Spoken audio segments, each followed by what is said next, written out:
तीनों भाई मिलजुल कर खेती करते थे और आपस में बड़े प्यार से रहते थे। उन तीनों की पत्नियां सीता, राधा और नेहा भी सगी बहनों की तरह रहती थीं। तीनों भाइयों के परिवार एक ही घर में रहते थे। उनके घर की रसोई में मिट्टी के 3 चूल्हे थे।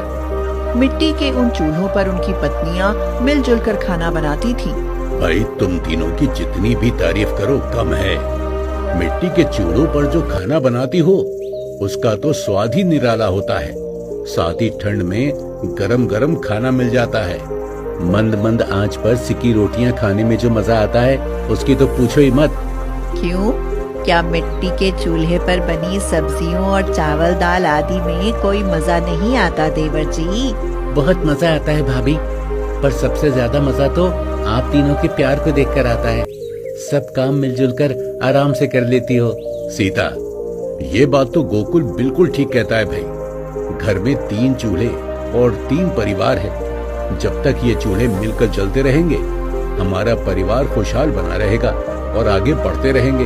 इसकी तो आप चिंता ही मत कीजिए भाई साहब। हमारे 3 मिट्टी के चूल्हे हमेशा मिलकर ही जलेंगे और इन पर बना खाना हम सब मिलकर ही खाएंगे।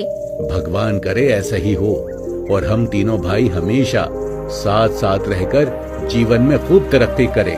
राम, श्याम और गोकुल तीनों भाई बड़े प्यार से खेतों में मेहनत करते थे। राम घर में पिता की तरह सब जिम्मेदारियां निभाता था और छोटे भाई उसे पिता के समान ही आदर देते थे। राम भी भगवान श्री राम की तरह अपने दोनों छोटे भाइयों और उनकी पत्नियों को अपने बच्चों की तरह प्यार करता था। इसीलिए तो खुद से ज्यादा उनकी चिंता करता था। गोकुल, अब की बार धान की फसल बिकेगी तो तुम दोनों की पत्नियों के लिए सोने के कंगन बनवाएंगे। भैया, कंगन तो फिर भी बन जाएंगे। पहले उस बंसी का खेत खरीद लेते हैं, इससे हमारे पास एक खेत और बन जाएगा। भैया, श्याम ठीक कहता है, पहले हमें खेती खरीदना चाहिए। अरे मेरे लक्ष्मण भरत जैसे भाइयों, मैंने बंसी से खेत खरीदने की बात भी कर दी है, वो भी खरीद लेंगे हम।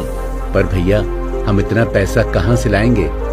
अरे उसकी चिंता तुम मत करो, मेरे पास जो जमा है उससे काम चल जाएगा। पर भैया, आपके भी तो बच्चे हैं, वो पैसा तो उनके भविष्य के लिए है। अगर यही बात है तो हम भी अपनी जमा पूंजी में से पैसा देंगे।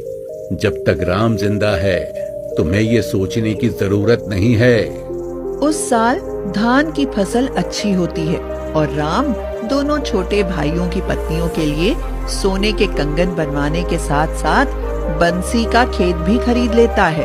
राधा और नेहा सोने के कंगन पाकर खुश तो बहुत होती हैं, मगर फिर एकाएक उदास होकर राधा कहती है, भैया, हमारे लिए सोने के कंगन बनवाए, पर दीदी के लिए क्यों नहीं? हम ये कंगन नहीं लेंगी, दीदी के लिए भी ऐसे ही कंगन बनवाइए। तुम दोनों मुझसे छोटी हो, ये कंगन अपनी बड़ी बहन की तरफ से तोहफा समझकर रख लो। पर दीदी, ये तो अच्छा नहीं लगता ना? क्यों अच्छा नहीं लगता? बहुत अच्छा लगता है। अगली फसल भी तो आएगी, मेरे लिए सोने के कंगन अगली फसल पर बन जाएंगे। भाभी ठीक कहती है, अब तो हमारे पास एक खेत और आ गया है। अब तो हम भाभी के लिए हर साल कंगन बनवा सकते हैं।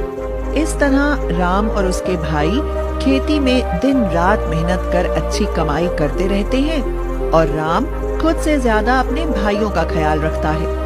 मगर कुछ दिन बाद उनके घर में मौजूद मिट्टी के 3 चूल्हों में अचानक ही दरार पड़ जाती है। राधा और नेहा पास पड़ोस की औरतों में बैठकर राम और सीता से जलन रखने लगती हैं और चूल्हों के बंटवारे पर उतर आती हैं।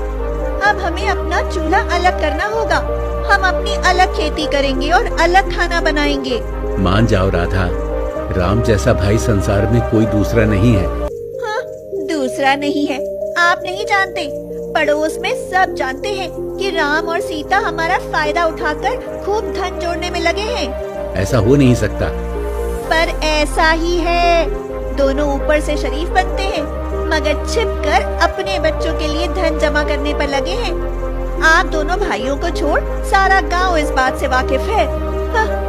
राधा और नेहा के मन में यह ख्याल आते ही राम का परिवार टूटने की कगार पर आ खड़ा होता है। पत्नियों के कहने पर उनके मन में भी अलग होने की बात घर कर जाती है।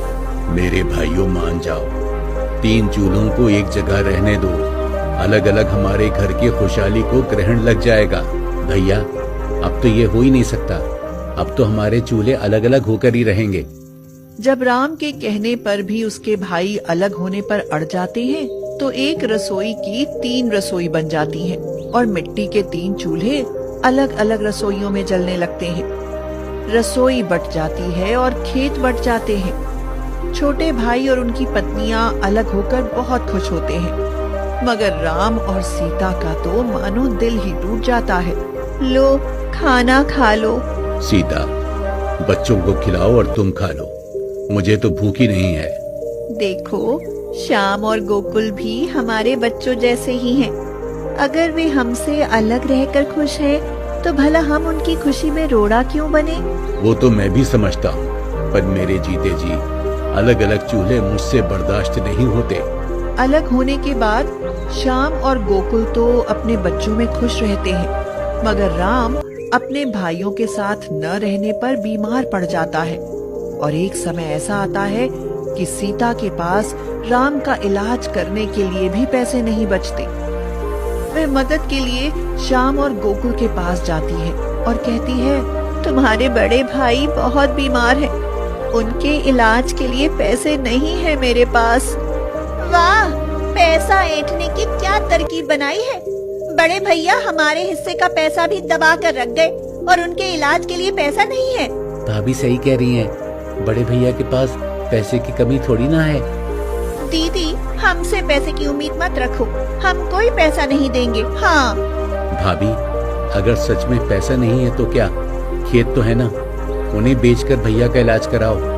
यह कहकर श्याम और गोकुल सीता को अपने घर से खाली हाथ भेज देते हैं और कुछ दिन बाद राम की तबीयत बहुत ज्यादा खराब हो जाती है। राम अस्पताल में बिना इलाज के मौत से जूझ रहा होता है कि तभी एक दिन गांव का जमींदार बिशन श्याम और गोकुल से कहता है, अरे क्यों रे श्याम, तेरा भाई अस्पताल में मौत से जूझ रहा है और तुम उसका इलाज तक नहीं करा सकते। राम जैसे भाई से इतनी दुश्मनी क्यों? राम के पास क्या पैसे की कमी है? हमारे से ज्यादा पैसा है उसके पास। हमारे बराबर खेत है और खूब पैसा दबा कर रखा है, फिर भी हम इलाज कराएं क्यों भला? अरे तरस आता है तुम्हारे जैसे एहसान फरामोश भाइयों पर। अरे उसने तो कभी एक भी पैसा नहीं दबाया, बल्कि तुम दोनों की खुशहाली के लिए अपना खेत भी गिरवी रख मुझसे कर्ज लेकर तुम्हें नए खेत खरीद कर दिए। उसके खेत तो आज भी मेरे पास गिरवी पड़े हैं।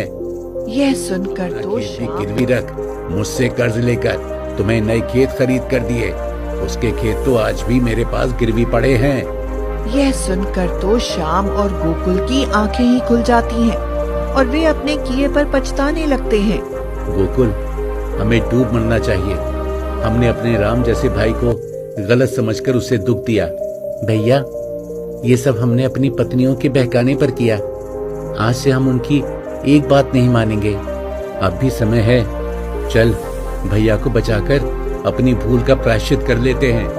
यह कहकर श्याम और गोकुल तुरंत अस्पताल जाते हैं और राम के इलाज का पूरा खर्च उठाकर उसे ठीक कराते हैं और फिर उससे माफी मांगते हुए उसके साथ ही रहने लगते हैं। इस घटना के बाद राधा और नेहा को भी अक्ल आ जाती है और राम के घर के 3 मिट्टी के